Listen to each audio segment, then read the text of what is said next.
Bonjour à toutes et à tous et bienvenue sur cette nouvelle matinale consacrée à la transformation du retail et de la supply chain. Poussée ou influencée, c'est selon, par des acteurs comme Amazon, la vente de produits à distance des particuliers vers les particuliers s'est transformée pour répondre aux demandes de clients de plus en plus versatiles, un peu moins enclins à se rendre en point physique et particulièrement adroits pour naviguer entre les propositions des vendeurs en ligne et, il faut bien le dire, parfois poser aux vendeurs en magasin des questions très ardues.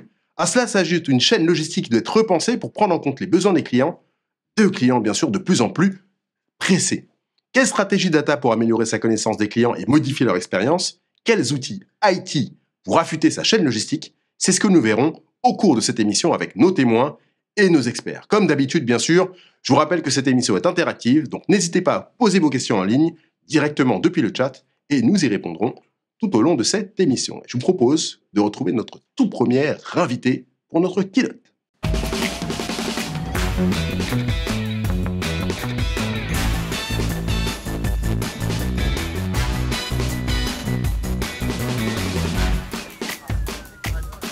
Alors, nous sommes avec Antoine Pirard. Antoine, bonjour. Enchanté. Alors, Antoine, merci beaucoup d'avoir accepté notre invitation. Vous êtes directeur du digital chez Fnac Darty.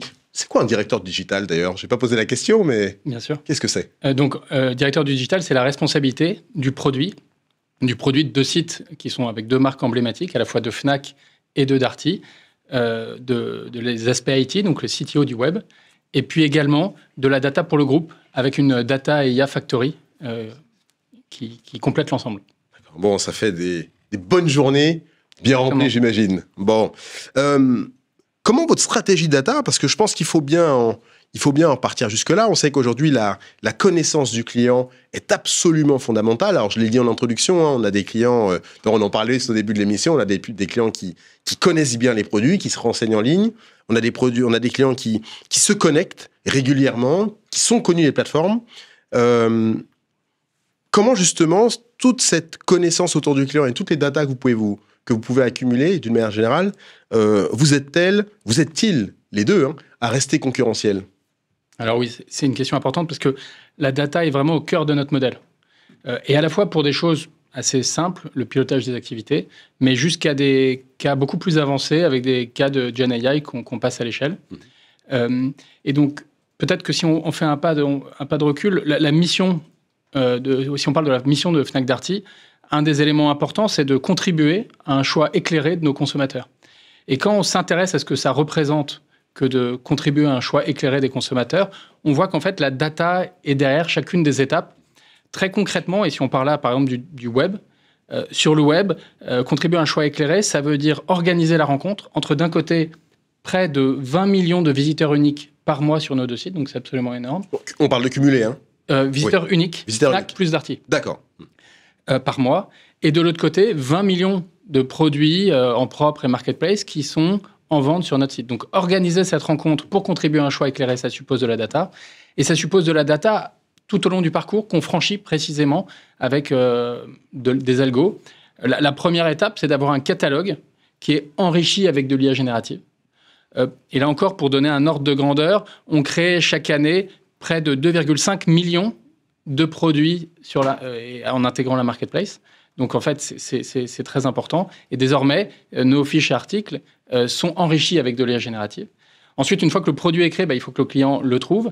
Et ça, c'est ce qu'on fait avec notre moteur de recherche. Et au cumulé, sur une année, on totalise près d'1 milliard de recherches de nos clients sur l'ensemble de nos sites.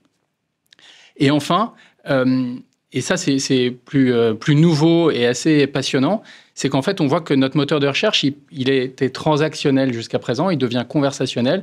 Et donc, on a des use cases de Gen AI qui permettent désormais, à l'échelle, de converser avec les clients. Alors, juste pour être très clair sur ce qu'on dit quand on parle de data, c'est-à-dire que les data que vous collectez, ça veut dire que je prends mon humble personne, je vais sur l'un de ces sites, je cherche un aspirateur, je vais cliquer sur tel modèle, je vais passer un quart d'heure sur le site, je vais repartir, je vais me reconnecter plus tard dans la journée, j'aurais parlé avec ma femme qui dit non, moi je suis plutôt Dyson, ma femme va me dire non, moi je préfère les marques Roventa et ainsi de suite. C'est ce genre de données que vous êtes amené à connecter, donc le temps que je vais passer, ma fréquentation du site, ma lecture des fiches. Alors, Peut-être que d'abord, une précision importante, c'est que tout ça se fait encadré par le régulateur de manière très serrée et que l'enjeu pour nous, et c'est un ADN très fort chez ces deux enseignes, Fnac et Darty, que d'avoir un traitement de la donnée qui soit responsable. Et donc, dans ce cadre-là, effectivement, en fait, on donne la possibilité aux clients de bénéficier des résultats enrichis par de l'IA avec, effectivement, la prise en compte, par exemple, du taux de clic sur une liste de résultats pour voir quels sont les produits qui ont l'air d'être les plus cliqués. Puis souvent, on est dans un carrousel de recommandations produits de manière très claire. On dit, voilà, les produits similaires qu'on vous propose, les produits associés. Donc, en fait, c'est ce type, effectivement, de cas d'usage qui permet de faciliter le choix du client. D'accord, oui, effectivement, oui, c'est intéressant de le préciser. Hier, il y avait le salon Big Data, qui s'est terminé hier, et vous y étiez, j'imagine, comme n'importe quel membre de l'industrie. J'avais une discussion qui était assez intéressante et qui me rappelle ce dont on dit aujourd'hui.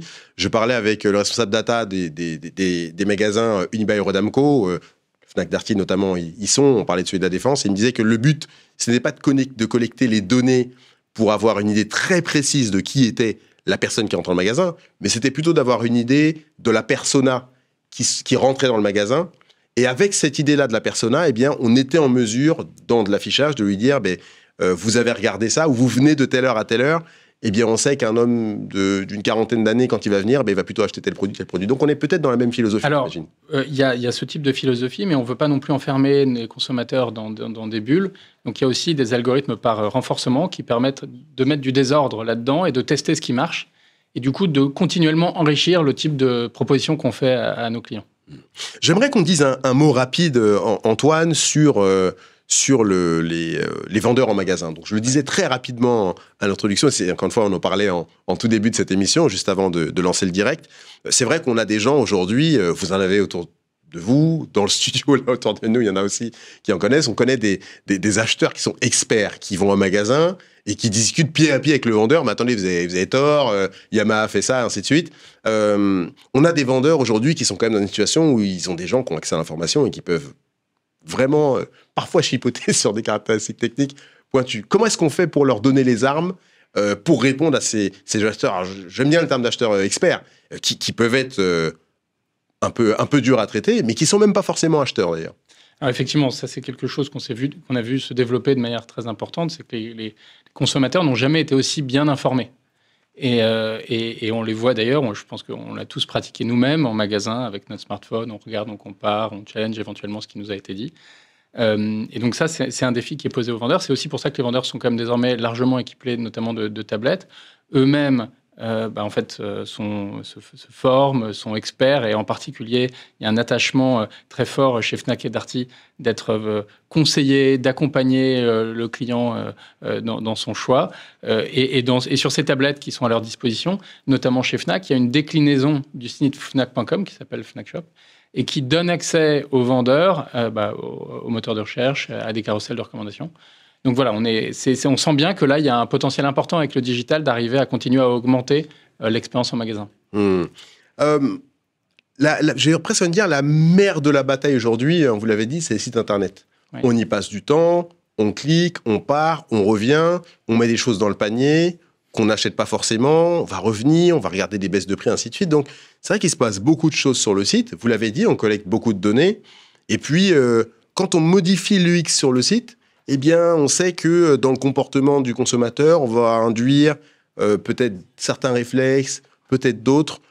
Pourquoi est-ce que finalement, le site web, eh bien, c'est un excellent laboratoire pour tester des choses, pour confirmer des hypothèses, pour collecter de la donnée, tester, collecter, tester?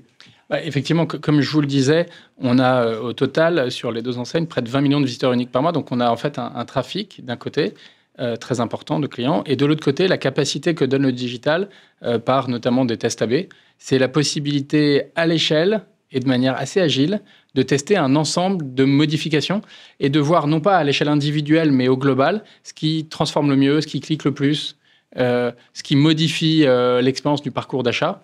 On réalise une centaine de tests AB par an. Et en fait, ça veut dire qu'en un temps très court, on est capable de tester une idée, mesurer et décider ou non de le passer à l'échelle. Donc le test A/B, je pense que tout le monde est familier avec le concept, c'est de proposer 2 versions du site à l'ensemble des clients et de voir celle qui performe le mieux.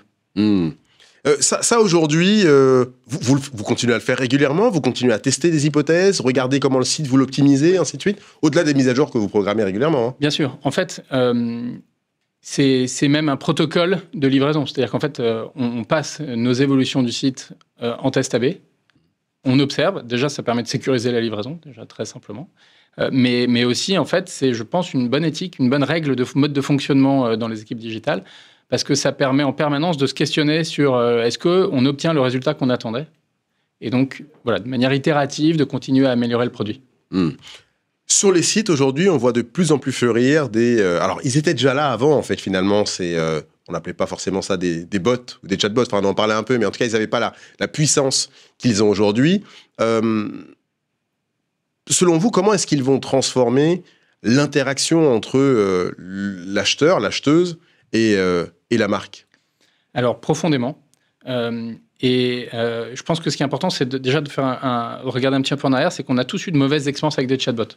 Oui. Qu'il faut arriver à tourner cette page-là. En fait, l'expérience qu'on avait sur les chatbots, c'était des arbres de décision figés, difficiles à maintenir dans le temps et qui limitaient les possibilités de ces outils. En réalité, derrière les chatbots, il n'y avait pas d'intelligence particulière jusqu'à présent. Ce que permet désormais, donc depuis un peu plus de 2 ans, l'IA générative, c'est précisément de créer quelque chose qui ressemble davantage à un dialogue, en étant contextualisé, cadré, orienté, mais en tout cas, de pouvoir vraiment créer quelque chose qui ressemble à une conversation assez naturelle et à l'échelle. Avec toujours la possibilité de débrayer sur un conseiller, soit en avant-vente, soit en après-vente. Donc là, on voit qu'il y a un potentiel très important. Ensuite, la question et le défi qu'on a aujourd'hui tous, c'est d'arriver à l'intégrer dans l'UX de nos sites. Et pour l'intégrer dans l'UX de nos sites, il faut arriver à pas penser simplement une fenêtre à part à côté de la navigation, parce que c'est aussi ça les chatbots. Parce que sinon, en fait, on a un peu 2 interfaces. On a un petit chatbot d'un côté et puis une page de résultats de l'autre. Mais arriver à mieux lier les deux pour pouvoir vraiment utiliser ces fonctionnalités conversationnelles à l'échelle. Est-ce qu'on risque pas, quelque part, d'entretenir parfois une certaine frustration? Vous l'avez dit, hein, les précédents chatbots, c'était plutôt, comme vous l'avez dit, des arbres décisionnels. On disait ça entraînait ça, et ainsi de suite. On est beaucoup plus dans le langage naturel, mais ça peut être encore frustrant de parler à un chatbot dont on a l'impression qu'il comprend ce qu'on dit, alors que les algorithmes, on l'a dit plusieurs fois dans ces émissions, tous les professionnels, vous le répétez, on ne parle pas à un humain quand on parle à un algorithme, on parle à un programme informatique qui est capable de savoir quel mot correspond le mieux à celui d'avant, et donc du coup ça donne une réponse qui est construite, qui a du sens. Est-ce qu'on risque pas finalement de créer de la frustration chez des gens qui vont se dire, mais je pensais que ma demande avait été comprise, je suis venu sur votre site à plusieurs reprises, je suis logué sur le site, et pour autant, vous ne me connaissez pas. Alors, je pense qu'en fait, il y a un fort potentiel, celui que je décrivais. Pour autant, dans l'application, il faut arriver à découper là où ça marche et là où ça ne marche pas, et être très pragmatique et tester. Ce qu'on voit, par exemple, sur une fiche article, ce qu'on voit sur le marché, c'est que la plupart des questions que se posent les clients sur une fiche article, la réponse est présente sur cette page et mérite sans doute simplement une première couche d'explication et voilà, d'illustration. Et donc, si on brief une IA générative pour lui dire, en fait, réponds aux questions avec le contexte de cette page exclusivement, en fait, on a des bons scores. On performe bien. Donc, en fait, ça dépend toujours... Il faut arriver à faire le tri, être pragmatique, et c'est pas blanc ou noir, il faut trouver son chemin. Mais en tout cas, quand on arrive à orienter une IA générative sur un domaine bien spécifique, on a vraiment des résultats qui sont bluffants. J'aimerais qu'on dise un mot, Antoine, sur la stratégie cloud de Fnac Darty. On sait qu'aujourd'hui, pour gagner en agilité et pour être compétitif dans un secteur qui demande une agilité constante, parce que les concurrents ne dorment pas non plus, ils sont comme vous, ils se triturent la cervelle, ils lancent de nouveaux produits, ils testent, ils suppriment. Comment une stratégie multi-cloud vous permet-elle justement d'être aussi agile, d'être capable de coller aux tendances, et si c'est nécessaire, eh bien de tenter des initiatives qui vont vous permettre de vous rapprocher de vos clients?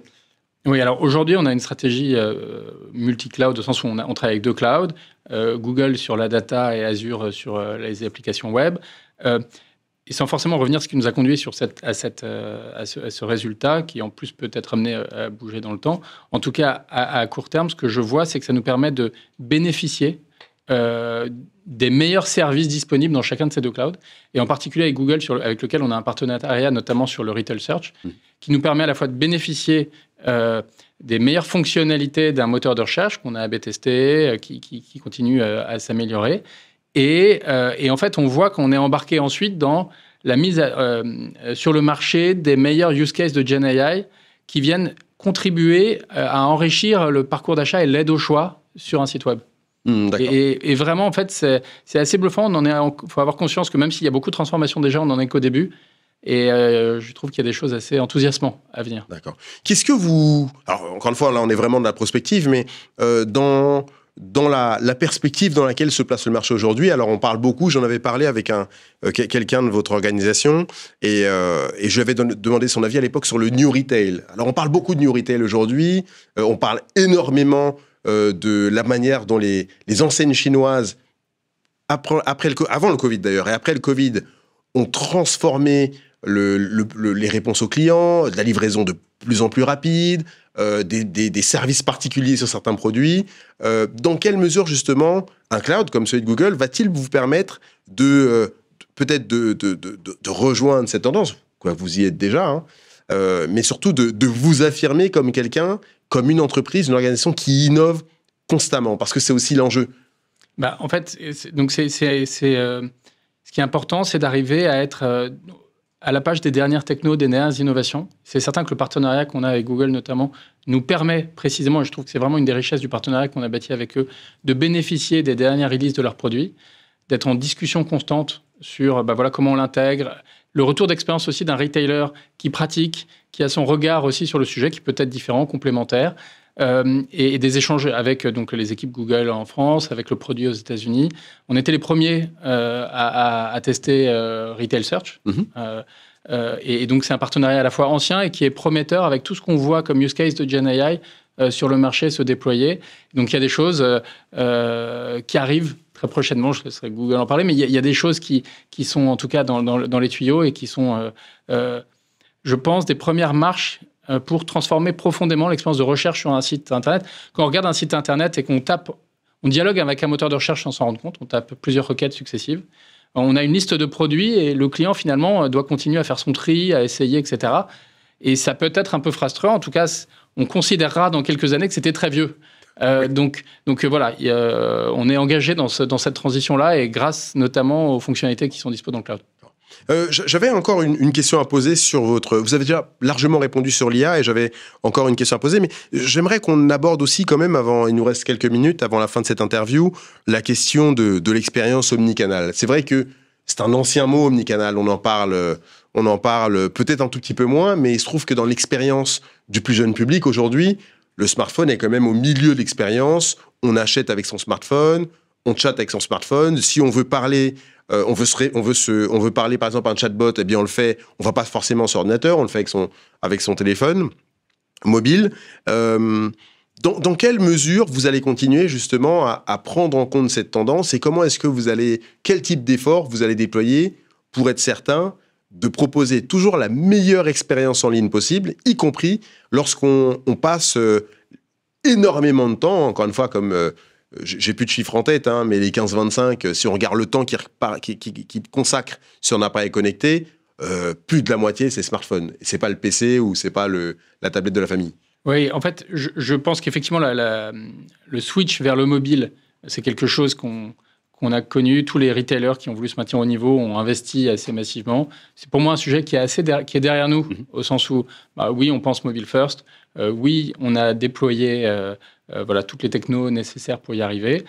Les applications. Le défi suivant a été celui d'être capable d'intégrer des marketplaces. Donc avec un volume, ce qui a vraiment fait changer d'échelle pas mal de retailers, c'est le volume d'offres marketplace.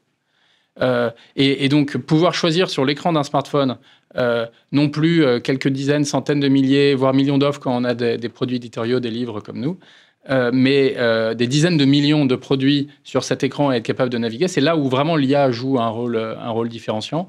Et donc, en fait, je pense que voilà, il y a eu une bataille sur le mobile, il y a eu un défi pour tous les retailers. Il est passé à celui des marketplaces et maintenant, il switch vers le conversationnel. D'accord. Donc ça, c'est le prochain champ de bataille entre guillemets. Je voudrais qu'on dise aussi un dernier mot sur les LLM. Alors, il y a eu, ça n'échappe à personne, un engouement absolument incroyable sur les LLM de grande taille, les large language models. On sait qu'aujourd'hui, les milliards, on parle de 400 milliards de paramètres pour certains d'entre eux. Gemini de Google en fait notamment partie, à quelques milliards près. On en parle beaucoup, mais on sait aujourd'hui que ces grands modèles ne vont plus forcément correspondre aux besoins d'entreprises qui cherchent des choses beaucoup plus personnalisables. Comment est-ce que vous vous situez dans cet élan qui semble, parce que j'ai un peu été repris au vol, je parlais avec un responsable de l'IA d'une grande banque hier, qui me disait, mais en fait, non, votre lecture est un peu mauvaise. Il y a toujours un engouement pour les grands LLM, et pour les petits, c'est très lent. Comment est-ce que vous observez cette tendance et où est-ce que vous vous trouvez? Alors, je pense qu'effectivement, là aussi, on est dans des phases de transition. C'est-à-dire que au début, le sujet n'était pas la taille des modèles, c'était de déployer des use cases de Gen AI à l'échelle. Et pérenne. À l'échelle, je veux dire, pas simplement pour tester, mais des choses qui ont un impact pour les clients ou pour les collaborateurs. Ça a été fait par les acteurs qui ont su être les plus rapides. Et parmi ceux-là, ensuite, il y a un switch qui est de dire, OK, maintenant que j'arrive à déployer des use cases de Gen AI à l'échelle, est-ce que je peux avoir le même niveau de pertinence, le même niveau d'efficacité, mais avec un modèle plus petit, qui consommera donc moins de ressources et qui en plus aura une empreinte énergétique meilleure? Donc voilà, on est je pense, dans cette phase de transition, et je comprends du coup la réponse qui vous a été faite hier, en fait, je pense qu'on est encore dans la course à continuer à déployer avec des modèles généraux des use cases qui impactent nos clients et qui créent une barrière avec ceux qui n'ont pas encore su le faire. Et puis, étape suivante, optimiser, rationaliser, améliorer l'existant avec des modèles plus petits s'ils tiennent vraiment leur promesse d'être capables d'être aussi performants tout en étant moins cher et surtout moins gourmand d'un point de vue énergétique. Eh bien, on verra ça à l'avenir, d'autant plus qu'on commence à parler d'agents de plus en plus qui vont, encore une fois, faciliter le travail des métiers. Mais bon, ça, ce sera un sujet pour beaucoup plus tard. Antoine, merci beaucoup d'avoir été avec nous ce matin. Et puis j'espère vous voir prochainement. On parlera des évolutions. Merci beaucoup. À bientôt. Restez avec nous parce qu'on se retrouve tout de suite après ça.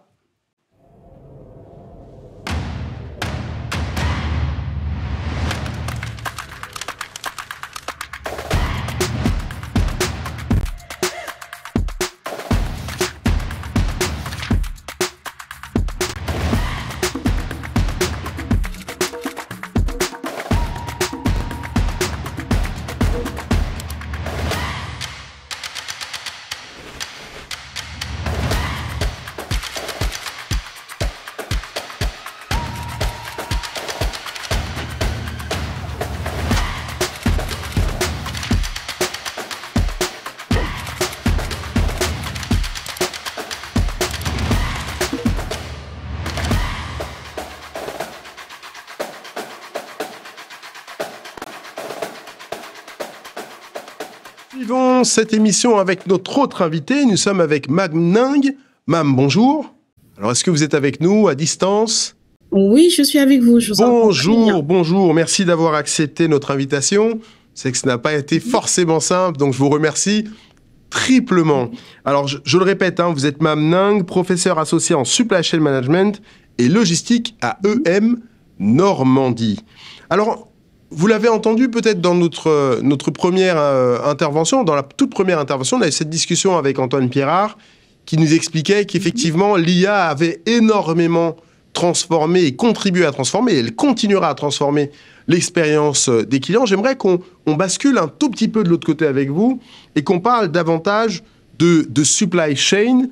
On peut le traduire, on va dire par chaîne logistique. On parle de la construction d'un bien, son arrivée dans l'entrepôt, son stockage, son référencement, son achat et puis son arrivée chez le client si on détaille grossièrement toute la chaîne. Qu'est-ce qui se faisait avant dans la supply chain et qu'est-ce qui se fait aujourd'hui? Alors, merci d'abord de m'avoir invité. Je vais reprendre là où vous êtes arrêté parce que vous avez parlé du téléphone qui a tout changé. Donc, avec le web et les réseaux sociaux, on a l'explosion du e-commerce, du m-commerce. On fait tout avec des téléphones, les tablettes. Et ceci, comme vous l'avez dit, a changé le comportement des consommateurs. Donc, avec la diversification des canaux numériques, la gestion de la relation client a changé. Qui dit supply chain management dit gestion de relations clients. Donc, ça n'a pas cessé d'évoluer.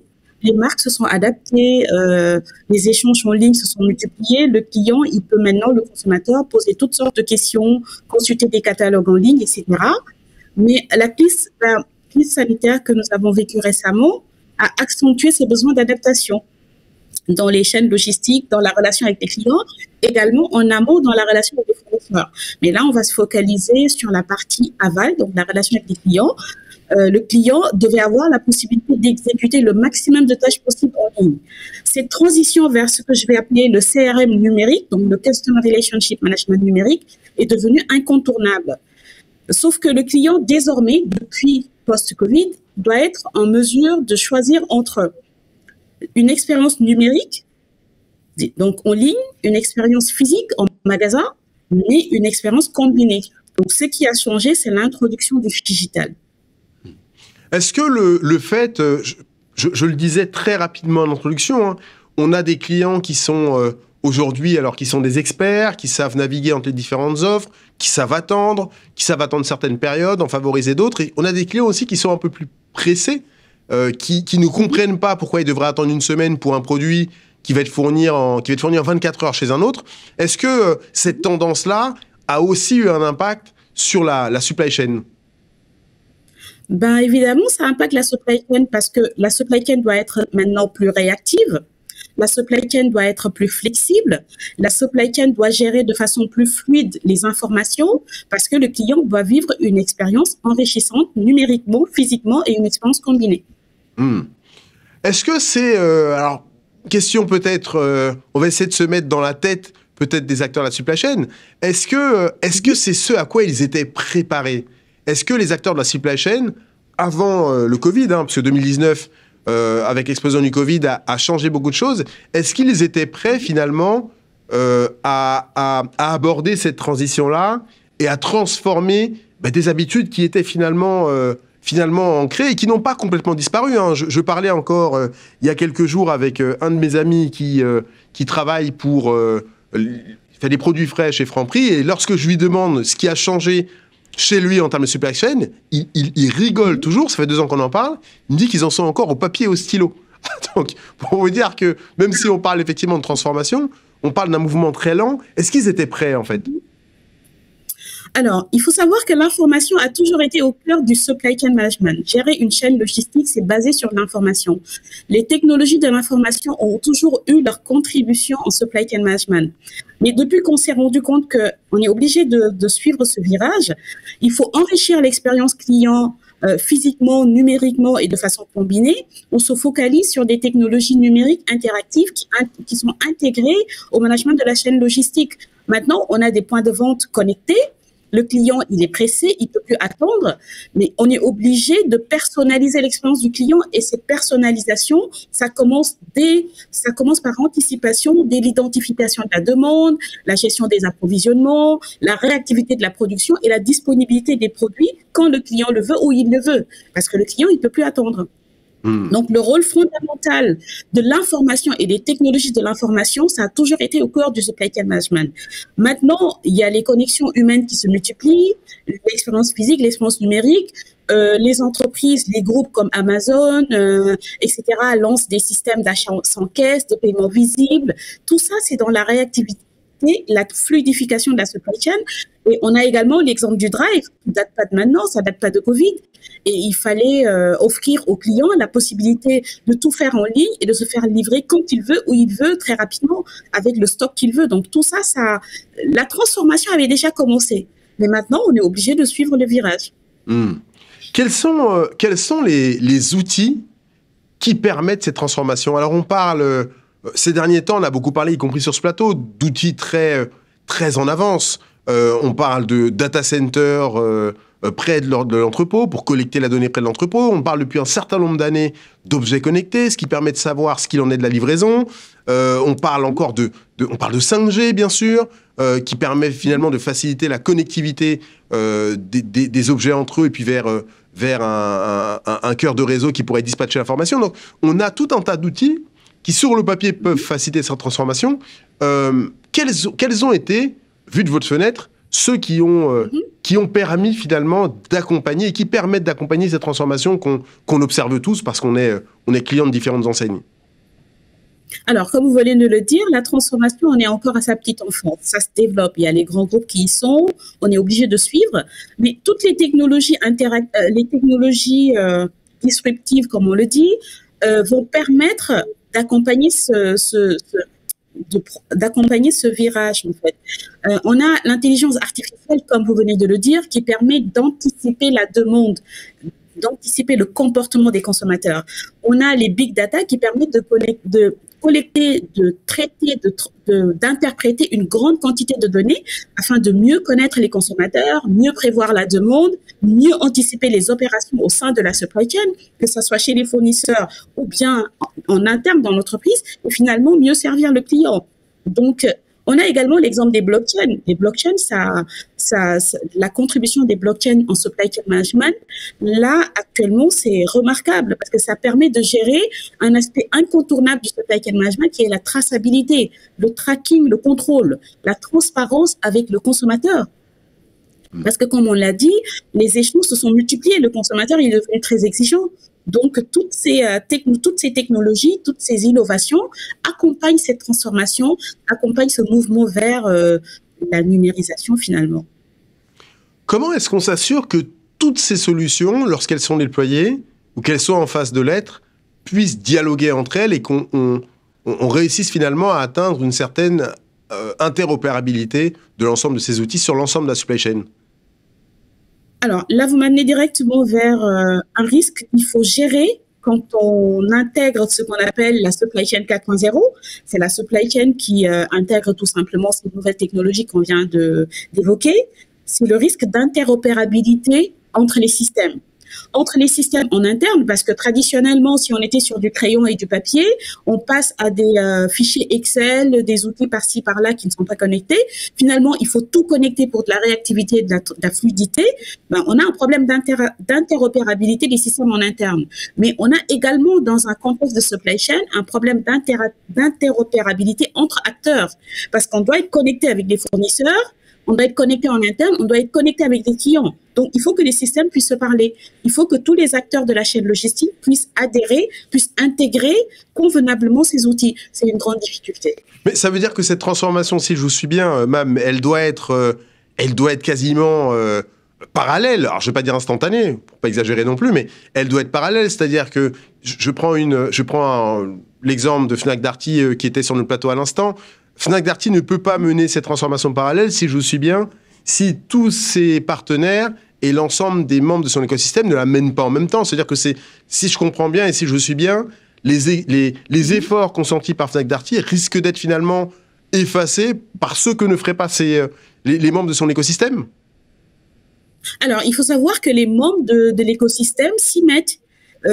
Vivent cette transformation peut-être pas au même rythme, tous les acteurs ne sont pas au même rythme, mais si je prends l'exemple par exemple de l'objectif visé par cette transformation, un des objectifs visés, la réduction du time to market, le temps qu'il faut pour mettre à disposition de nouveaux produits avec l'innovation, tout le processus qui est très long derrière, mais Fnac Darty ne peut pas le faire tant que les fournisseurs ne sont pas au même rythme, tant que le lancement des produits et des services ne se fait pas rapidement. Donc, les acteurs sont obligés de suivre.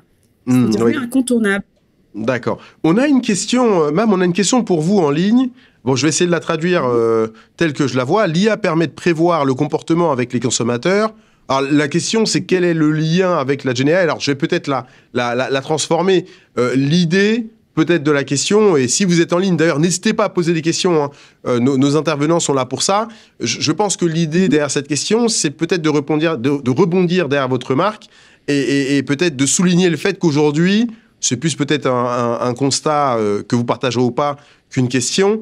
C'est plus peut-être qu'aujourd'hui, l'IA permet finalement d'anticiper le besoin du consommateur Et quand on dit anticiper, eh bien, elle donne à l'organisation la possibilité de mieux gérer ses stocks et d'être en mesure, finalement, de provisionner très en avance par rapport à un besoin. Je crois que c'est ça, qu'il y a derrière cette question. Est-ce que vous partagez à peu près ce constat? Alors, je le partage parce que l'IA, ça permet en quelque sorte, pas de mettre dans des boîtes ou dans des cases les consommateurs, mais ça permet de mieux connaître le consommateur. Partant de l'apprentissage, en fait, de l'intelligence artificielle, on identifie mieux les types de consommateurs et les comportements de ces consommateurs. Donc, ça permet de mieux anticiper la demande, identifier la demande, l'anticiper en mettant à disposition les stocks nécessaires ou bien en gérant la réactivité nécessaire lorsqu'on est en just-in-time. Lorsqu'on veut réagir quand on a une commande, il faut savoir en amont qu'est-ce qu'il faut pour préparer la commande et réagir très vite lorsque la commande est là. Donc, effectivement, l'IA, ça permet une meilleure anticipation de la demande, des souhaits du consommateur, de la demande future et des opérations pour mieux satisfaire rapidement. J'aimerais juste qu'on revienne sur la notion... et on finira peut-être notre entretien dessus, sur la question de risque et à travers elle, sur la question de maturité. Vous qui suivez bien le secteur depuis un certain nombre d'années, est-ce que pour vous, lorsque les acteurs de la supply chain ne se transforment pas, est-ce qu'ils prennent un risque finalement de ne pas répondre aux besoins du client et finalement de se retrouver un peu relégués par rapport à d'autres qui, eux, font l'effort en bout de chaîne? Quels risques prennent tous les acteurs qui sont un peu à l'ancienne, je dirais, et qui se disent, bon, de toute manière, mes solutions fonctionnent, même si j'ai un vieux système informatique, ça fonctionne. Pourquoi est-ce qu'il est urgent, je vais peut-être tourner ma question comme ça, pourquoi est-ce qu'il est urgent qu'ils se transforment aussi et qu'ils fassent l'effort d'emboîter le pas aux acteurs qui sont leurs partenaires et qui sont au bout de chaîne? Alors, il faut savoir que cette transition, je vais l'appeler comme ça parce que c'est en cours, c'est important individuellement pour les entreprises, pour les acteurs, mais c'est important également pour la chaîne logistique dans son ensemble. Comme on vient de le dire, un acteur ne va pas sans l'autre. La performance est globale. C'est-à-dire que pour que la chaîne logistique soit performante dans le contexte actuel où on est obligé de suivre cette transition, il faut que tous les acteurs s'y mettent. Mais c'est important en interne parce que c'est un facteur de compétitivité finalement maintenant. Les chaînes logistiques vont être mesurées et la performance individuelle des acteurs va être mesurée en fonction de la capacité à suivre ces transitions. La capacité à offrir aux clients finalement cette expérience combinée qui est le phygital. Il va au magasin, il a ce qu'il veut, quand il veut, où il veut. En ligne, il a ce qu'il veut. Et il faudrait que tous les acteurs en amont puissent suivre et que la chaîne soit bien coordonnée. Donc, pour ce besoin de coordination, qui est un besoin traditionnel et qui va rester dans la chaîne logistique, il faut que tout le monde suive. C'est un facteur de compétitivité, individuellement pour les entreprises et pour l'ensemble des chaînes logistiques. Donc, c'est un risque à gérer. C'est le risque, encore une fois, d'interopérabilité et d'intégration des acteurs de la chaîne logistique dans une telle transformation. Une toute dernière question, Mam, pour ceux qui sont en ligne, d'ailleurs je le répète, si vous avez des questions à poser, n'hésitez pas. Pour ceux qui sont en ligne, quelles sont pour vous les étapes absolument incontournables pour réussir finalement cette transformation de la supply chain et surtout cette transformation numérique de la supply chain? Quelles sont pour vous les 2-3 étapes qui sont vraiment incontournables? Alors, la première étape, c'est il faut bien choisir les technologies qu'on adopte. Si je vais aujourd'hui dans un secteur qui est le secteur du luxe, par exemple, je suis pas orientée technologie, mais je suis orientée sur la stratégie de transformation numérique. Il faut pas tout numériser. Quoi qu'il arrive, je dois acheter un produit de marque Louis Vuitton. J'ai besoin, même si j'ai accès à tout le catalogue en ligne, j'ai besoin d'aller en magasin et tester, m'adresser à un vendeur, poser mes questions. Donc ça, c'est quelque chose qu'il faut pas rompre. Jusqu'à quel niveau? Il faut savoir quoi choisir et jusqu'à quel niveau il faudra digitaliser ou jusqu'à quel niveau il faut intégrer le physique et le digital. Ça, c'est incontournable. Autre chose aussi, il faut voir comment gérer l'interopérabilité des systèmes en interne. Est-ce que ce que j'ai déjà, je vais pas tout mettre à la poubelle? Est-ce que ce que je vais adopter, ça va être intégrable facilement avec ce que j'ai pour ne pas tout changer? Et autre chose, il faut voir ceux avec qui je travaille directement, mes partenaires stratégiques, jusqu'à quel niveau ils peuvent me suivre, à quel rythme ils pourront me suivre dans cette transformation. Donc ça, c'est quelque chose d'incontournable. Il faudrait vraiment faire attention à ça. Sans oublier les risques qui sont induits par l'adoption de ces nouvelles technologies, comme les risques qu'on connaît liés à l'information, la fiabilité, la sécurité de l'information. On a plein d'autres risques, même en interne. Vous avez parlé tout de suite des vendeurs qui n'ont pas forcément les compétences nécessaires pour répondre à des acheteurs qui ont une vision très pointue des produits qu'ils viennent acheter ou qui sont même pas des acheteurs. Là, il y a le problème lié à la disponibilité des compétences aussi quand on aborde un tel virage à gérer. Merci beaucoup, Mam Nang, pour ces éléments très éclairants et j'espère que ceux qui sont en ligne avec nous pourront repartir avec de cette discussion avec des étapes clés intégrées. Merci beaucoup d'avoir été avec nous aujourd'hui. Je vous en prie. Merci. Au revoir. Alors, nous allons poursuivre cette matinale en anglais pendant quelques minutes. Nous avons le plaisir d'être d'ici quelques minutes avec Dawn Baker, qui est CTO de Back Market. Elle est à distance et avec elle, nous allons justement voir comment une entreprise comme Back Market, relativement ancienne, jeune, pardon, sur le marché des e-tailers, a réussi finalement à se faire une place et à proposer aux acheteurs vraiment une expérience particulièrement intéressante et c'est tout de suite après ça.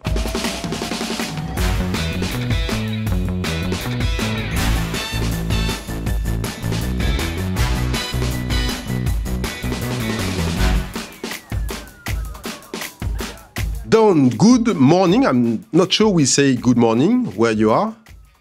Yes, right now it's afternoon for sure. Yeah, it's afternoon. So good afternoon, I should say. Thank you for being with us today. We know, and I know that we worked a lot to make that possible. So thank you a lot for being with us today. So I do not know if you listen to all the discussion we're having this morning. We talked with the first guest. We talked about a lot about the experience the customer have on website. With the second guest, we talked a lot about the transformation, the necessary transformation of the supply chain. And today with you, we are speaking with an e-tailer who is Back Market. My first question is, could you present Back Market and remind us who is the brand and the company? Yes, thank you for having me. I really appreciate the opportunity to talk with you today. Back Market is an e-commerce marketplace that is dedicated to making refurbished electronics available and affordable and desirable to the public. We partner with over 1,700 refurbishers worldwide and offer a range of electronics products from smartphones and tablets to vacuum cleaners and washing machines and everything in between for home electronics needs. We really believe in the sustainable reuse of technical products and reducing electronic waste globally, and making sure that we have a positive environmental impact. Yeah. We do a lot of testing, and we make sure that there's a lot of testing, that it's a verified refurbished product, and it comes with a warranty to make sure that we can earn our customers' trust and that they are satisfied with their experience. Earlier this year, you switched cloud providers. Can you tell us why and what did you get from this switch? Sure. So for many years, the Back Market had a cloud agnostic strategy. We had an objective of really avoiding getting too deeply into any one service provided in the cloud. And I think that really gave us a sense of security and flexibility to be able to move or to become multi-cloud or change our strategy at any point. Unfortunately, it prevented us from taking full advantage of the cost savings and operational savings that can be gained from using a public cloud. And we wanted to take advantage of managed services and investigate the value of some proprietary technologies that cloud providers offer. And we wanted to reduce the cost of maintaining things. And so we were able to do that. We decided to move our business in the end to a new provider. We chose Google Cloud for a couple of reasons. Very important one for us was the green ops aspect, a more sustainable green option for hosting solutions, and making sure that we could do that accounting because we do our own carbon accounting, and making sure we're continuously finding ways to reduce our own carbon impact on the world. We also want to be able to understand our cost to serve, and the tools have made it easy to do that. So, so those are the reasons why we decided to make a change. And it also enabled us to modernize our technology stack along the way, because we made a lot of improvements with the move that are a lot harder to do in place. Dawn, was it also a question of agility? We know that in the market you are in about the refurbished product. We know that you have a competition against you. You need to be quick to launch new products, even if they are refurbished. You need to feel what the customer wants. Did this switch help you to be more agile and more ready to change features of the website, add new features on your technical stack? Was it one of the main goal of this switch? It wasn't something that drove our decision. But in an indirect way, it allows us to free up some capacity in our engineering team on one side, and a lot of the changes that we made with the move made it possible for our software developers to have more control over their own work and their own scope as it relates to the services that they have running in the cloud.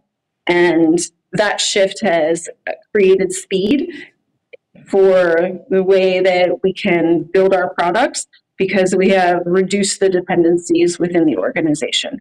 One of the main challenge for e-tailers is personalization. Can you explain us what strategy you use to get to know more your customers? Yes, we have a number of commercially available tools that we use to understand how our customers engage with us. Do they come to us through our mobile application? Do they come to us from the web? Through what devices? Is it a laptop? Is it a mobile phone? Is it an Apple product or a Samsung product or another product? And we then can just use that information to decide where we make investments and in which segments. We also know that user data is really important to keep safe and secure. And so we have to earn the trust of our customers and make sure that we're providing good value. And one example that we've recently done is we recently announced a Your Devices feature. And this is one way in which we get to know our customers a little bit better. We can learn about what devices they have and share with them tips on how to best care for those electronics and how to keep them performing well over time, how to extend the life of them, or perhaps preserve their value to resell them in the future so they could be refurbished and purchased by someone else. We have more. We would like to spend more time on personalization and being able to increase our value to our customers. So we do everything we can to learn how we can be most helpful. I'd like to hear you about one of the topics we spoke about this morning. It's AI. When we speak about personalization and getting to know more the customers, more and more companies, more and more e-tailers and retailers rely a lot today on generative AI.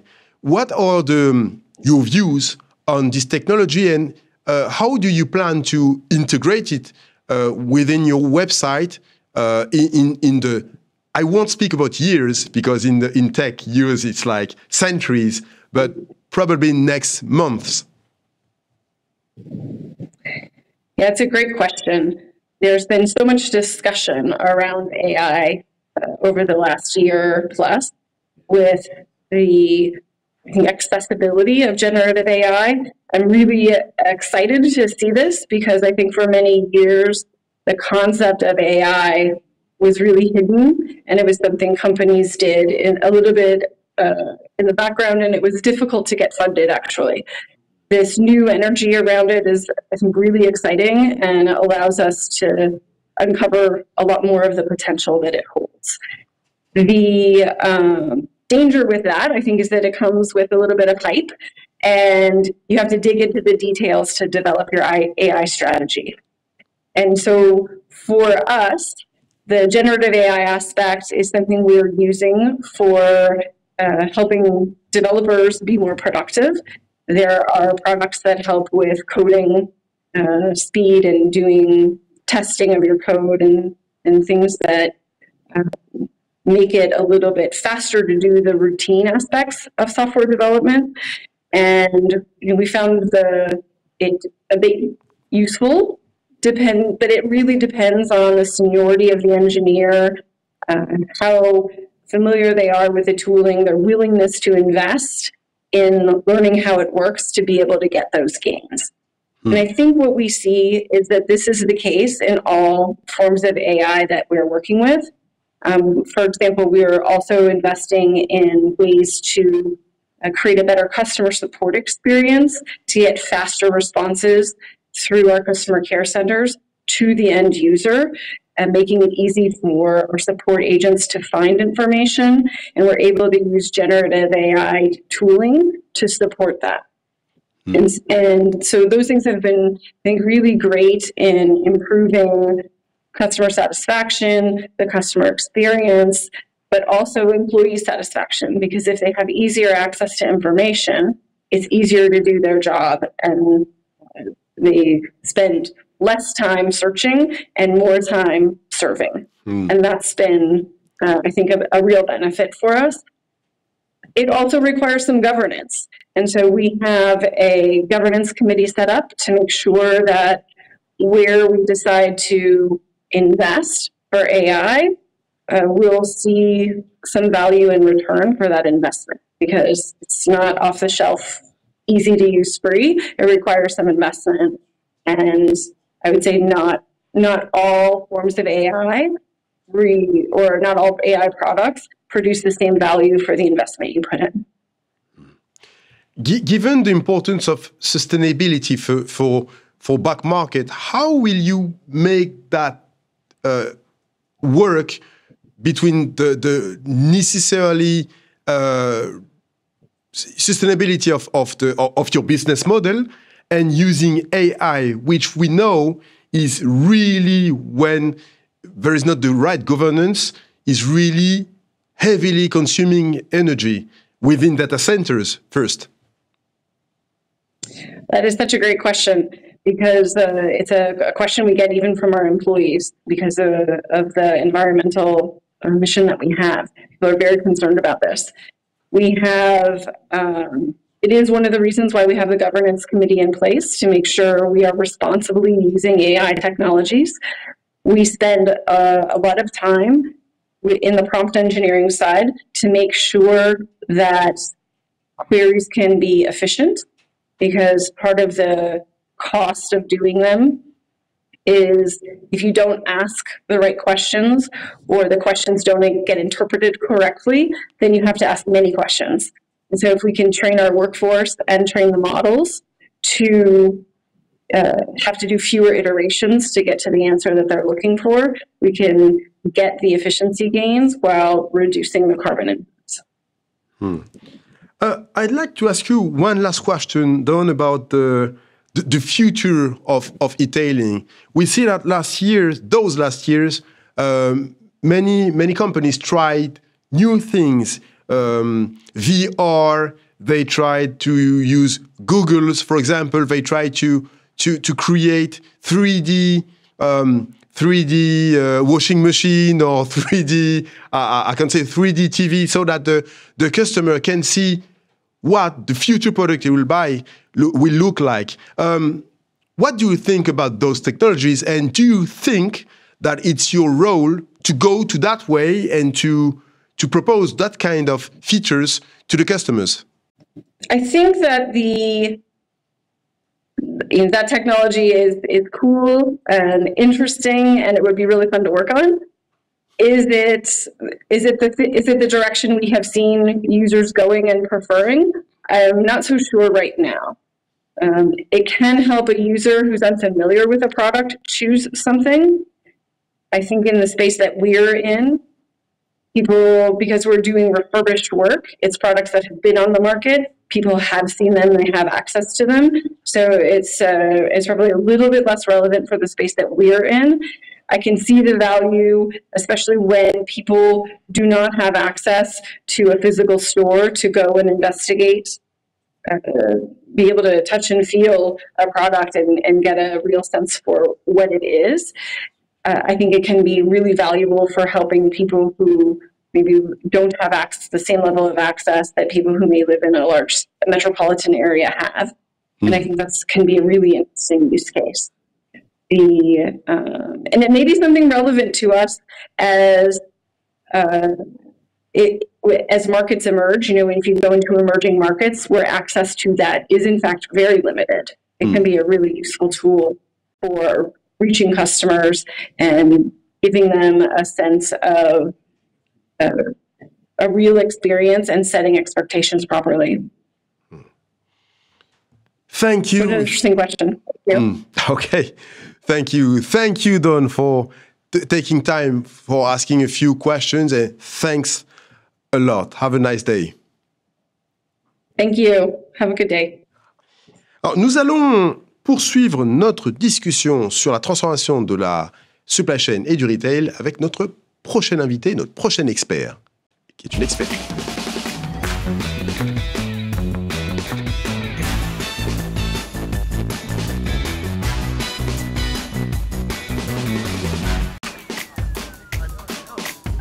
Anne-Laure, bonjour.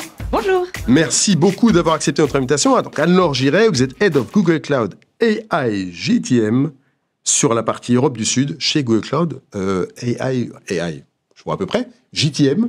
Go-to-market. C'est un acronyme un peu spécifique à Google. Ça veut dire qu'on réfléchit à notre stratégie commerciale. Donc, je dirige une équipe de spécialistes et on travaille avec l'écosystème, avec nos équipes de pricing, avec nos équipes produits pour voir comment on peut accélérer nos efforts sur le sujet et surtout apporter de la valeur à nos clients, dont certains ont témoigné aujourd'hui. D'ailleurs, c'est intéressant. Je pense que vous avez eu la discussion. C'est-à-dire que du côté de Fnac Darty, on est vraiment sur... on se concentre beaucoup sur le site. On a besoin d'agilité, donc ils l'ont fait notamment avec vous, et ça a été rappelé par Antoine. Et on vient de parler avec Dawn Baker, que vous connaissez aussi, par ailleurs, effectivement, de la nécessité, encore une fois, d'aller vite, d'avoir quand même en tête une stratégie Green IT quand même, parce que quand on vend des produits de seconde main, on peut pas se permettre de prendre de la technologie, de ne pas avoir une certaine question autour de la sobriété énergétique. Donc c'était effectivement des sujets très intéressants, et dans les deux, on a beaucoup parlé, ça ne nous a pas échappé, on a beaucoup parlé d'IA. Et c'est la première question que j'ai envie de vous poser, Anne-Laure. On est encore dedans en partie, dans une phase très importante de POC. Il y a beaucoup d'organisations dans différents domaines d'ailleurs, dans le retail, dans la banque, dans l'automobile, qui ont testé énormément de choses. On passe finalement assez lentement à l'échelle, pour dire le vrai, de ce que je constate en tout cas. Vous nous direz ce que vous observez. Quelles leçons peut-on tirer de tout ce qu'on a observé ces derniers mois ? Oui, alors c'est vrai que on peut dire, si on schématise un petit peu ce qu'on a observé chez Google Cloud, on va dire ces 2 dernières années, 2023, c'était vraiment l'année de l'expérimentation, de l'engouement, et 2024, ça a été l'année du passage à l'échelle et d'un certain nombre de constats. Et je pense qu'on s'est rendu compte qu'il y a au moins 4 facteurs clés de succès pour la réussite d'un passage en production d'une application d'IA. Il y a l'importance du cas d'usage business, du business case. Il y a l'importance de la plateforme, les sujets de sécurité des données, Et puis, le dernier, qu'est-ce que je voulais dire? On va commencer. Je vais dire quelques mots de chacun de ces points. Le premier point, déjà, c'est l'importance du cas d'usage. Parce qu'il ne s'agit pas, Don parlait de hype, il ne s'agit pas de faire de l'IA pour faire de l'IA. Il s'agit surtout de s'intégrer avec les priorités stratégiques de l'entreprise. Et ce n'est pas un travail si facile que ça. C'est-à-dire qu'il faut analyser quels sont les facteurs clés de succès qu'on attend, l'analyse des coûts. Et on a d'ailleurs des équipes experts du sujet, qu'on appelle nos experts de la valeur, qui travaillent avec les clients pour justement travailler sur cette partie analyse avant de se lancer dans un travail technique. Et on travaille beaucoup en ce moment d'ailleurs parce que beaucoup de nos clients sont en phase d'élaboration des budgets pour 2025 et c'est très important de faire ce premier aspect-là. Le deuxième aspect, c'est l'importance de la plateforme. Donc là, pour le coup, ce qu'on a vraiment observé, c'est bon, le LLM, le modèle, c'est très intéressant, mais c'est une partie du sujet. Et de plus en plus de nos conversations clients, en fait, maintenant, on parle plutôt plateforme. Donc, chez Google Cloud, on a une plateforme de machine learning qui s'appelle Vertex AI, qui est choisie par des retailers comme Kingfisher, Carrefour ou Etsy aux États-Unis. Et c'est vrai que beaucoup de nos discussions, c'est autour de la plateforme. Parce que vraiment, c'est clé. Le LLM, encore une fois, c'est qu'un bout du sujet. Il faut une plateforme de bout en bout pour gérer l'évaluation, pour gérer l'analyse des prompts, tout le cycle de vie, en fait, de l'IA. Et donc, au-delà du modèle, c'est important d'avoir cette plateforme-là. Le troisième point, c'est la sécurité des données. Donc ça, c'est un sujet qui est évidemment clé dans le domaine de l'entreprise et on a des différenciateurs là-dessus. Et le quatrième point que j'ai oublié tout à l'heure, c'est aussi l'accompagnement. Parce que l'IA, ça a l'air magique, mais c'est pas non plus de la magie. On se rend compte qu'il y a des compétences comme, par exemple, le prompt engineering. On s'est vraiment rendu compte que l'adaptation des prompts, ça a un impact énorme sur la performance des modèles. Donc là, il y a besoin d'accompagnement sur ce sujet. Il y a aussi besoin d'accompagnement parce qu'il y a différents choix techniques. Est-ce qu'il faut utiliser la longue fenêtre de contexte ou une architecture RAG? Et puis aussi, nos clients, il faut les aider à se retrouver dans toutes les nouveautés qu'on sort. Moi, ça fait plus de 10 ans que je suis chez Google. Je dois avouer que c'est Enfin, j'ai jamais vu un rythme d'innovation aussi grand. Oui, on a vraiment un rythme soutenu là, en matière et même juste dans notre plateforme Vertex, on a des nouveautés qui sortent en permanence. Et nos clients, ils ont besoin d'accompagnement et qu'on les guide pour justement qu'ils prennent partie de ces nouveautés. Mais quand ces facteurs-là, ils sont réunis, en fait, on va assez vite sur la mise en prod. Le time to value, pour le coup, c'est l'aspect que je trouve le plus impressionnant avec l'IA générative par rapport à l'IA classique. Et si ces facteurs-là sont réunis, donc encore une fois, le business case, l'importance de la plateforme, la sécurité et avec le bon accompagnement, si ces 4 facteurs-là, ils sont réunis, pour le coup, on a de la valeur tangible assez rapidement. On a fait une enquête client récente qui montre que 84% de nos clients interrogés, ils vont de la phase d'idée à la mise en prod en 6 mois ou moins. Et ça, pour le coup, je trouve... On a à peine 6 mois, alors que pour beaucoup de technologies, c'est beaucoup plus long quand même. Pour l'IA traditionnelle, c'était plus long. C'est-à-dire le temps pour faire un prototype, le temps pour préparer sa donnée. Pour l'IA traditionnelle, c'était plus long. Et pour le coup, l'IA générative, c'est vraiment ce que ça apporte. C'est le time to value beaucoup plus rapide. Mais parce qu'on avait une maturité qui était quand même déjà plus importante. Pour celles qui avaient déjà sauté le pas du machine learning, disons, elles étaient peut-être déjà plus matures sur ces questions-là. Est-ce que c'est ça qui leur a fait gagner du temps? Est-ce que c'est ça qui réduit le temps et vers la mise à l'échelle finalement? Je pense que sans évidemment le fait d'avoir déjà des compétences machine learning dans l'entreprise, ça aide à passer à l'étape IA générative. Mais je pense que beaucoup, c'est lié aussi aux technologies et le fait que ces gros modèles pré-entraînés nécessitent un petit peu moins de travail de préparation de la donnée, puisque justement, ça permet d'aller plus vite. Quels sont les principaux défis alors qui ralentissent, qui gênent le passage à l'échelle? Oui. Alors, les principaux challenges qu'on observe, il y en a 3 principaux. Alors déjà, il y a... Notamment dans le retail, hein, si on peut donner quelques exemples, si vous en avez en tête. Oui, absolument. Il y a un sujet d'intégration avec la donnée du retailer, par exemple. Il y a le sujet de l'optimisation des coûts. Voilà. Et puis ensuite, je reviens un petit peu sur le sujet plateforme. Est-ce que le retailer a confiance d'investir dans une solution qui va quand même lui laisser des portes ouvertes? Donc déjà, sur le sujet de l'intégration de la donnée, ça, c'est sûr que l'intégration de la donnée du retailer, que cette donnée, elle soit propre, avec la bonne gouvernance, ça, c'est vraiment un accélérateur pour les sujets IA.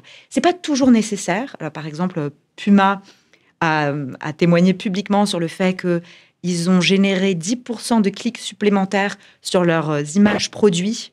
Donc, en fait, tout simplement, Puma, ils utilisent notre modèle Imagen 3 dans la plateforme Vertex que je mentionnais pour personnaliser les fonds d'écran. Donc, par exemple, les baskets, si on est au Japon comme Don, ils font une image avec le mont Fuji. Et le fait de personnaliser les arrière-plans et de les adapter grâce à des modèles d'intelligence artificielle... Ça a un impact. Ça a un impact puisque la personnalisation des assets créatifs, ça génère, ils ont constaté, 10% de clics supplémentaires. Ce type de cas d'usage ne nécessite pas forcément des intégrations avec des flux de données très complexes. Mais en général, c'est quand même mieux parce que l'intégration avec la donnée de l'entreprise, comme le mentionnait Antoine de la Fnac tout à l'heure, ça peut permettre de personnaliser, ça peut permettre de prendre en compte les user events, ça peut permettre de grounder, c'est-à-dire que le résultat des modèles, on le lie à la donnée de l'entreprise. Donc quand même, l'intégration des données, ça c'est un challenge qui est important pour le passage à l'échelle. Et de ce point de vue-là, notre plateforme, on a des solutions qui permettent de faire ça. Et notre plateforme Vertex est totalement intégrée avec BigQuery, qui est plébiscité par beaucoup d'acteurs du retail. Et donc, c'est vraiment un avantage d'avoir ces deux qui sont totalement alignés. Le deuxième challenge qu'on observe souvent, ou les craintes des clients, c'est quel est le coût d'implémenter ces modèles. Et là, je dois dire que c'est aussi un peu une obsession de nos équipes produits, de s'assurer que notre plateforme, nos modèles, on optimise le coût le plus possible pour nos clients, parce qu'on sait que c'est clé pour l'adoption dans le monde de l'entreprise. Donc, du point de vue des modèles, en fait, on réduit nos modèles régulièrement. Il y a encore quelques semaines, on a annoncé une réduction des coûts de nos modèles Gemini. Donc, que ce soit Gemini, Flash ou Pro, ils sont actuellement 50% moins chers que leurs équivalents chez OpenAI. C'est parce que vous avez réduit le nombre de paramètres, par exemple, ou c'est non, c'est pas totalement commercial. On réduit les coûts. D'accord. Pour favoriser l'adoption sur des use cases à grande échelle. D'accord. Et puis, au niveau de la plateforme, l'optimisation des coûts, ça passe aussi par tout ce qu'on peut faire pour adapter les modèles, le fine-tuning, c'est-à-dire se dire comment je vais utiliser un modèle qui est adapté à mon cas d'usage, qui va optimiser le coût, la latence, l'empreinte carbone, comme le mentionnaient Antoine et Don tout à l'heure. Et de ce point de vue-là, on est la plateforme la plus cost-efficient pour servir des modèles fine-tunés parce qu'on ne facture pas de premium pour ça. Voilà. Donc, j'ai évoqué le premier point qui est l'intégration avec la donnée du retailer, le deuxième point qui est l'adaptation des coûts, et le troisième point, c'est on essaie vraiment de donner confiance aux clients d'investir dans une plateforme qui leur laisse en fait beaucoup de portes ouvertes et qui leur laisse le choix.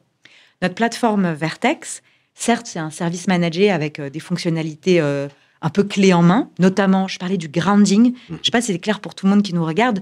Le grounding, c'est comment on peut lier le résultat de l'application avec des données. Un peu comme sur une page Wikipédia, vous avez des références à des sources. Oui, je vois bien. C'est un petit peu ça le grounding. On peut grounder en liant aux données de l'entreprise.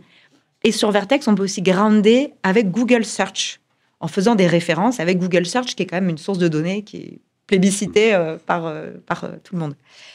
Donc, on a plein de services clés en main dans Vertex, mais on laisse beaucoup d'ouverture et de choix possibles. Donc, on peut investir dans Vertex tout en se laissant des portes ouvertes. Par exemple, on est intégré avec plein de modèles. On est très fiers de nos modèles Gemini, mais dans notre jardin des modèles, on a accès à 160 modèles, donc les modèles d'Anthropic, les modèles de Mistral. Back Market, d'ailleurs, était une des premières entreprises en France à tester l'intégration des modèles Mistral dans notre plateforme Vertex. Donc, c'est quand même rassurant pour les clients de savoir qu'on peut investir dans une plateforme et en même temps se laisser des portes ouvertes. Parce que la réalité, c'est que l'IA générative, c'est un domaine où il y a beaucoup d'innovation, beaucoup d'acteurs sur le marché. Et c'est important pour nous de laisser le choix aux clients de pouvoir se laisser ces portes ouvertes. Il nous reste assez peu de temps et deux questions. Une première question, peut-être avec une réponse rapide, Anne-Laure. Quels sont les cas d'usage que vous avez vus et que vous avez constatés très concrètement ces derniers mois ? Alors, dans le monde du retail et de la logistique, il y en a plein, hein, mais je pense les trois principaux où on a vu vraiment de la valeur tangible en termes de revenus. Le premier, c'est tout ce qui est gestion des attributs produits. Antoine le mentionnait. Oui. Voilà, en fait, les données produits pour les normaliser, les catégoriser, les enrichir, les traduire, en fait, les LLM font un super job pour ça. Donc, on a accompagné beaucoup de retailers sur le sujet, par exemple Verbaudet ou ADO France, qui, en utilisant le Gemini Flash, est passé d'une couverture d'attributs produits de 27 à 87%. Donc ça, c'est le premier point. Le deuxième point, c'est comment l'IA peut permettre d'accélérer les ventes en ligne. C'est ce qu'Antoine a évoqué. On a une solution spécifique, Vertex AI Search for Retail. On met vraiment toute notre expertise sur notre expérience sur le search pour permettre aux clients de trouver plus facilement le produit sur un catalogue. Voilà. Et on a des nouveautés autour des expériences conversationnelles avec des résultats très prometteurs, parce que rien que ce module conversationnel, ça apporte 5% de plus de revenus par visite, toutes choses égales par ailleurs. Et puis, les troisièmes grands types de cas d'usage, on a vu beaucoup d'intérêt sur la gestion du support client. Par exemple, Best Buy aux États-Unis voulait travailler sur la charge mentale des agents en contact center, en centre de relations clients. c'est un métier pas facile puisqu'il faut répondre aux demandes du client, prendre des notes, résumer tout ça. Et en utilisant l'IA générative, ils ont constaté que leurs agents résolvaient les problèmes des clients en 90 secondes de moins en moyenne.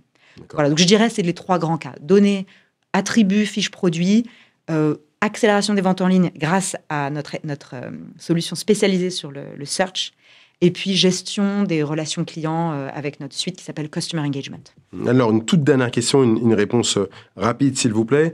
De quelles compétences les organisations ont-elles besoin pour transformer l'essai en matière d'IA, notamment? Oui, alors c'est une question fantastique.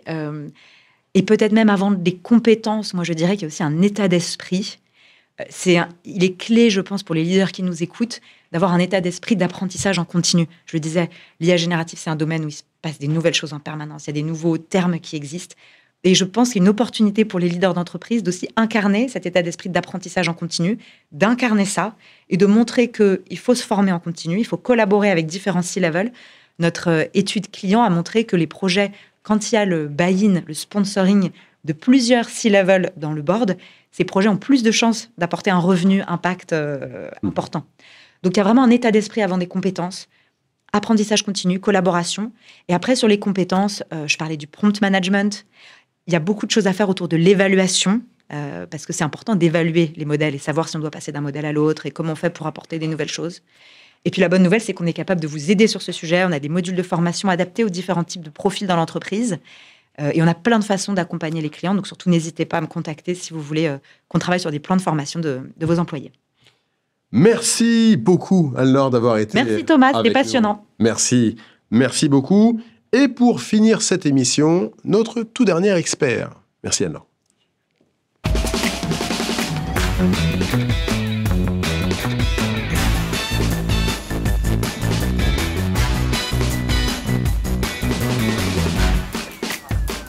Nous sommes avec Didier Guichard. Didier, bonjour. Bonjour. Alors, vous êtes président et fondateur de TDI Group. Qui est TDI Group ? Alors, TDI, c'est une société que j'ai créée il y a un petit peu plus de 25 ans, en 1999, sur une idée un petit peu originale. À ce moment-là, j'ai eu l'idée d'essayer de proposer sur le marché un logiciel pour piloter les expéditions, pour aider les donneurs d'ordre à bien travailler avec leurs transporteurs. Voilà. Et nos clients sont essentiellement donc des retailers, des e-commerçants, des entreprises qui expédient beaucoup de colis et qui vont devoir faire appel à plusieurs transporteurs pour les livrer. Donc on est véritablement positionné entre ces donneurs d'ordre, ce qu'on appelle des chargeurs d'ailleurs dans le monde de la logistique. Des chargeurs. Des chargeurs, oui. Parce que c'est eux qui chargent les transporteurs, d'accord ? Et on est positionné entre donc ces donneurs d'ordre et leurs transporteurs. Et on va aider ces deux mondes à bien travailler ensemble. C'est un des maillons de la supply chain. La supply chain, c'est une chaîne. Et c'est ça. Voilà, c'est un maillon. Maillon absolument nécessaire. Didier, comment le transport s'est-il transformé ces dernières années ? Vous l'avez dit, hein, vous avez contribué à le transformer justement en intégrant du logiciel. Je parlais de manière humoristique du papier de crayon. Ça existe encore dans beaucoup d'industries quand on parle de chaîne logistique. Vous êtes le premier informé, j'imagine. Comment vous êtes dans la partie depuis un long moment ? Voilà, comment est-ce que vous observez ces transformations et est-ce que ce marché-là s'est transformé et comment s'est-il transformé ? Alors oui, il s'est transformé. J'ai été un peu spectateur et acteur aussi, évidemment, puisque ça fait 25 ans que je fais ce métier. D'ailleurs, véritablement, quand j'ai proposé cette solution, ce logiciel, on appelle ça maintenant des TMS, hein, mais à l'époque, l'idée était peut-être un petit peu trop novatrice. Ça a mis beaucoup de temps avant de décoller. L'expression du besoin dans les entreprises de ce pilotage des expéditions n'était pas encore très affirmé. C'est d'ailleurs le e-commerce qui a fait décoller notre activité parce que les e-commerçants ont été les premiers à comprendre l'intérêt qu'ils pouvaient avoir à travailler avec des solutions comme les nôtres parce que le e-commerçant, par définition, tout est dans la promesse de livraison. Bien sûr. N'est-ce pas ? Toutes les études le montrent, FEVAD, ARCEP, le premier critère de choix des internautes encore aujourd'hui au moment de l'acte d'achat, enfin quand ils cherchent un produit, c'est la livraison. Quand est-ce que je vais être livré ? C'est même le délai de livraison. C'est vraiment celui qui va me livrer le plus rapidement. Et on va voir que c'est en train d'évoluer. C'est vrai que c'était le délai. Il y a un acteur qui a tout fracassé, vous le connaissez tous, je peux citer, c'est Amazon. Ils ont compris avant tout le monde que cette promesse de livraison était fondamentale. Vous étiez Prime, chez Amazon, vous étiez livré prioritairement, et puis le coût de la livraison était compris dans l'achat, d'accord ? Bon, on va voir que les choses sont en train d'évoluer, puisqu'on va parler un petit peu d'évolution, d'accord ? Bon, donc... ce e-commerce a fait décoller notre activité, les e-commerçants, les premiers, parce que on va voir qu'après ça ruisselait sur le reste, sur l'industrie, sur la grande distribution. Ont été les premiers à se dire, mais il faut qu'on travaille avec nos transporteurs main dans la main. Pourquoi ? Parce que on a parlé d'expérience client, cette promesse client, cette promesse de livraison, et toutes ces entreprises qui ont cheminé pour arriver à vendre leurs produits, le dernier acte, c'est quoi ? C'est d'emmener le produit chez le destinataire. D'accord ? Et là, ils sont obligés de passer la main. Et ils passent la main à qui ? À des transporteurs. Bon.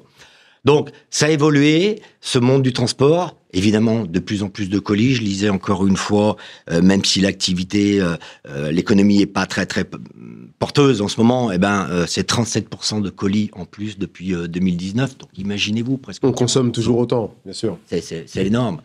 Voilà. Je parle pas des années Covid où là, ça a explosé. C'est une année hors norme. Véritablement. Voilà. Et les choses se transforment dans le monde du transport. On en reparlera peut-être après. Mais bien évidemment, je suis beaucoup plus focus, moi, sur la livraison des colis, parce qu'après, il y a d'autres types de transports, de l'eau, d'affrètement. Mais puisqu'on est dans le domaine du retail, la livraison du colis est devenue majeure et a pris beaucoup de place. Donc, c'est elle qui occupe beaucoup les transporteurs. Dans votre catalogue, on trouve des solutions de tracking et de détection des anomalies. On sait qu'aujourd'hui, lorsque on commande un produit, encore une fois, des gens qui sont en ligne, vous, moi, on commande des produits, on aime bien savoir à quel moment ils vont arriver.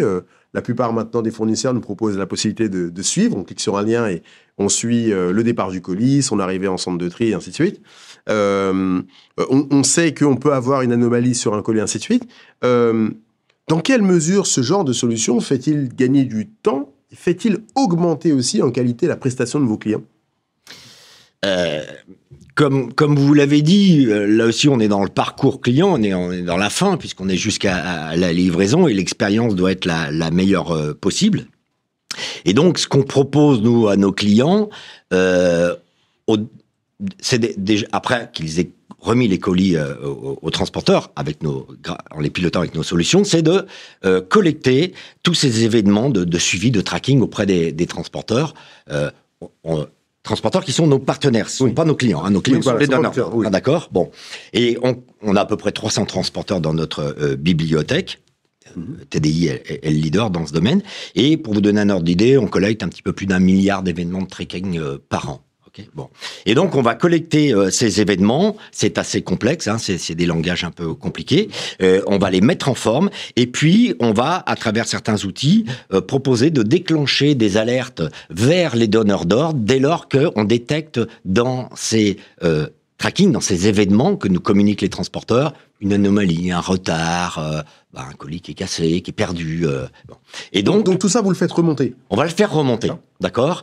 On parlera après de deep learning, de machine learning, pour essayer d'aller encore plus vite, de pas seulement attendre que le transporteur nous ait communiqué dans un événement, tiens, ce colis, il est resté à quai, il va être en retard, il va avoir 24 heures de retard. Bref, l'idée, c'est de faire remonter cette information vers le donneur d'ordre, souvent vers les services clients, qui là vont pouvoir être proactifs, anticiper, appeler l'internaute et lui dire, écoutez, voilà, on a eu un souci avec le colis, on s'en occupe, on vous le reprépare, on vous le fait repartir. Sans ça, qu'est-ce qui se passe ? L'internaute, il va attendre son produit 1 jour, 2 jours, 3 jours, il va s'agacer, et au bout d'un moment, qu'est-ce qu'il va faire ? Il va appeler son e-commerçant. Donc il est pas content, en général, le client. Donc quand il fait ça, oui. D'ailleurs, à ce propos, les études là aussi montrent que je ne sais plus quel pourcentage, je crois que 80% des internautes qui sont déçus par une expérience de livraison ne reviennent pas commander chez un e-commerçant avant plusieurs mois, je crois, au-delà de 6 mois. Donc vous voyez, il y a un vrai impact. Il y a un vrai impact sur cette qualité de la livraison. Et donc pour finir sur le sujet, le client il va rappeler l'internaute, il va rappeler son e-commerçant, et puis là il va falloir retrouver l'expédition, aller chercher auprès du transporteur parce que le client lui connaît pas le numéro de tracking, il connaît que sa commande, d'accord. Il va falloir reboucler tout ça, il va falloir appeler le transporteur. Enfin c'est une perte de temps, de l'agacement. Avec des outils comme ça, où on va pouvoir analyser en temps réel le tracking, on fait gagner du temps à notre client. Et puis surtout, on va pas seulement l'aider à gagner du temps, mais aussi à redorer son image et éviter qu'on ait un client qui soit déçu parce qu'il s'est agacé, parce qu'il n'a pas de nouvelles, il attend son colis depuis plusieurs jours. Et il n'y a rien de pire que d'attendre et de pas savoir. D'accord ? Vous avez mentionné, Didier, l'IA un peu plus tôt. Comment l'IA peut-elle vous aider justement à réduire peut-être le temps entre détection d'une anomalie et remonter vers vos clients, qui sont les donneurs d'ordre, donc les magasins, les e-tailers que vous citiez plus tôt? Alors, là, l'idée, c'est que, pour faire de l'IA ou du machine learning ou du deep learning, il faut s'appuyer sur des datas. Et les interlocuteurs précédents en ont parlé. C'est la clé. Comme je vous le disais, on traite plus de 110 millions de colis par an et plus d'un demi-milliard, un milliard de tracking, d'événements de tracking par an. Donc, on commence à avoir un big data significatif. Et l'idée, là, c'est d'essayer d'en dégager des modèles pour que quand Fnac Darty expédie un colis par, on va dire un transporteur Chronopost, un colis au départ de Paris pour livrer un e-acheteur à Grenoble, nous, on puisse comparer cette livraison. On a forcément dans notre modèle déjà des colis de tel poids qui partent de Paris par Chronopost qui doit aller dans telle ville ou dans tel quartier de Grenoble, et de comparer l'acheminement du colis par rapport à ce modèle qu'on a pu dégager et anticiper et voir si y a un retard qui est en train de se créer. Pas seulement attendre que le transporteur ait constaté, le colis il a raté la navette. Voilà. Oui, le but c'est vraiment d'anticiper. Hein. L'IA va être un outil. C'est d'anticiper. Voilà. Et d'ailleurs, je dis IA généralement parce que ça peut être du machine learning, générative, ça peut être différentes technologies. Une dernière question, Didier. Dans vos références, on trouve de très grands noms. On trouve du Auchan, du Allopneus, du Chanel, pour ne citer que cela. J'aurais pu parler de Carrefour, il y en a vraiment, vraiment beaucoup.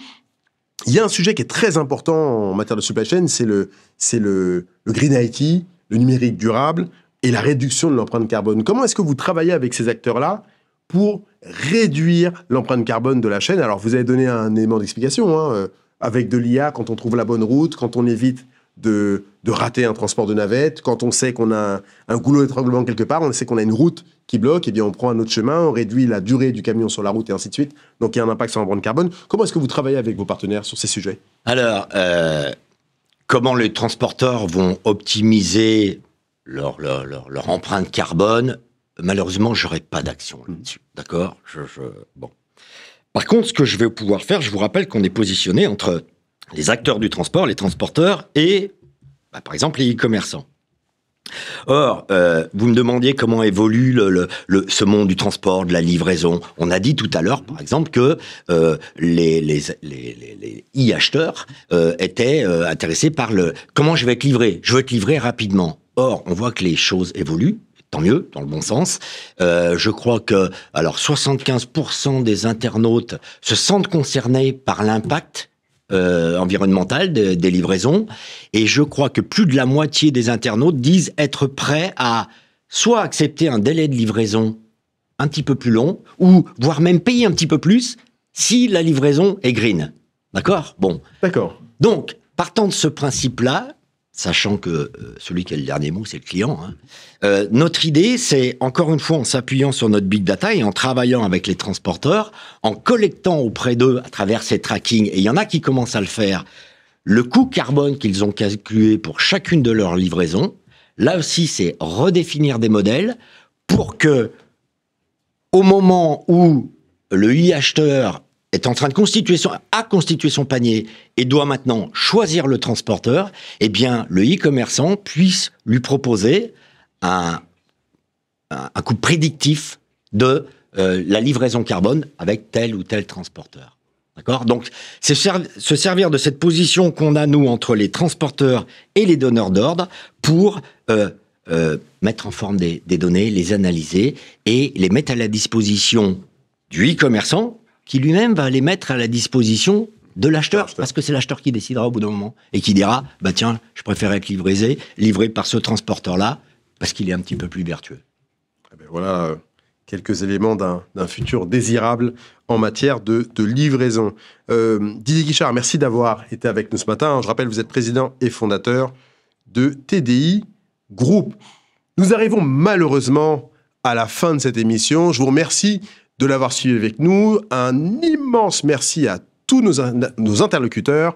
Un chapeau tiré bien bas à l'équipe technique qui, ce matin, a vraiment travaillé pour nous permettre d'avoir une émission qui tienne le coup et qui en vaille la peine pour vous qui êtes derrière votre écran. Je vous donne rendez-vous le 20 novembre prochain pour notre prochaine émission, à l'occasion de laquelle nous parlerons de la relation de plus en plus approfondie entre les développeurs et les IA génératives. Je vous souhaite une excellente journée et je vous dis à bientôt.